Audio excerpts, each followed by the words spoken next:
Okay, so the second track of the EP obviously is called INGIA, which is named after me. So this song was the introduction of introducing myself to the public as INGIA and not as Joyce. If you didn't know, my name is Joyce. My full name is Joyce German. And when I first came out as a band leader in 2023, kind of doing my own thing, I decided that I wanted to have an artist name. And I was like thinking and really thinking, I'm being like, what do I call myself? Some people have like all these like really nice, just short one-off names. And most of the celebrities you see, they all kind of have their own names. You don't even know their last name. It's just kind of like a one thing, you know? In my head, I was just so tied on what I wanted to name myself, not knowing that I have a beautiful middle name. So I was like, why don't I just go with INGIA?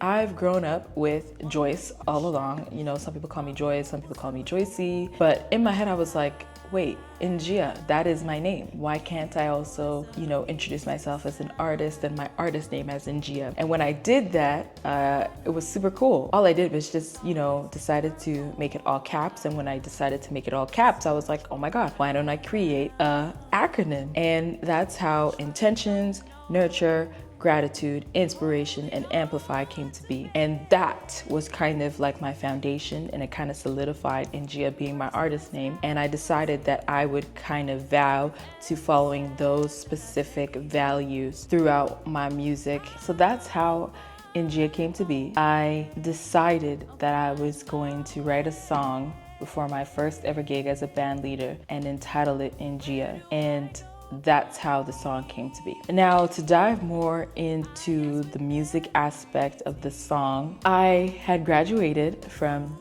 the University of Manitoba, Des Siltels Faculty of Music. And of course, with graduating comes post-grad uncertainty. For many people, I'm not the only one who experienced that, but I definitely did have the post-grad blues, and I was kind of feeling a little bit frustrated and then a little bit kind of like confused as to like what was coming next. Even though I'm a very type A person and I had most of my plans kind of settled until I'm like 30 something, but obviously that's not how life works. For me at that time, I was kind of in a pause mode, and it felt very weird because I had just accomplished something that in society is deemed as very great, and now you're good to go, and now you're an adult, and now you should start working. And it kind of just felt like everything that was kind of already set in stone as what society says. I didn't really feel like I fit in that. And that's why I was like, what do I do?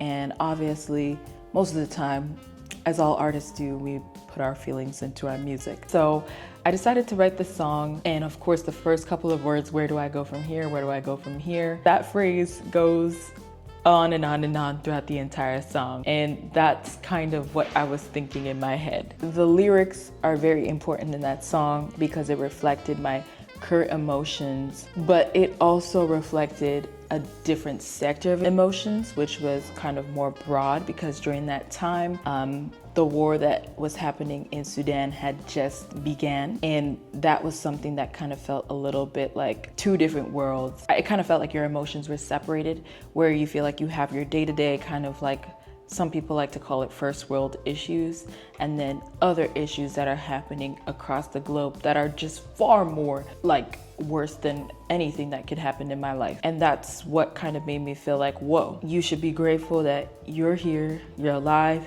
you're working. Even though you're a little bit confused, you're still on that path that you had envisioned for yourself.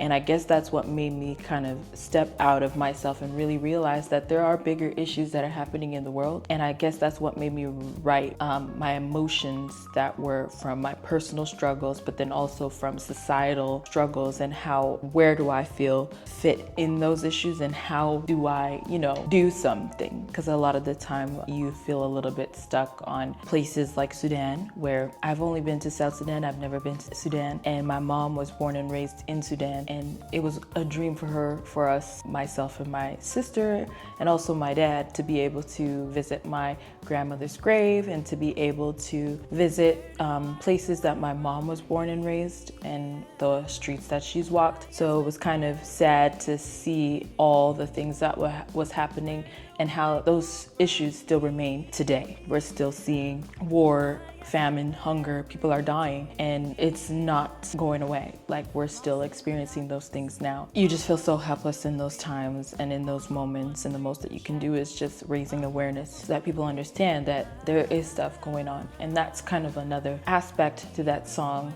that kind of reflects my emotions. In the end of the song, it kind of starts off with like a where do I go? Like, here's a question.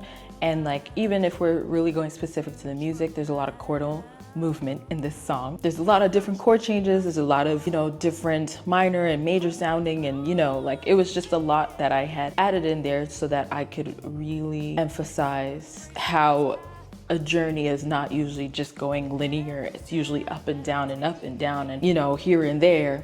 And that's what I was trying to kind of put in the music. And by the time we got to the end, there's like a sequence of major chords, which obviously people always like to assume that major chords are just happy sounding. But I tried to make it in the end where I was saying, I'll find my way, I'll find my way, I'll find my way, which is basically coming to that conclusion that, what, I got it. We'll get to where we need to get to. We're still on that journey.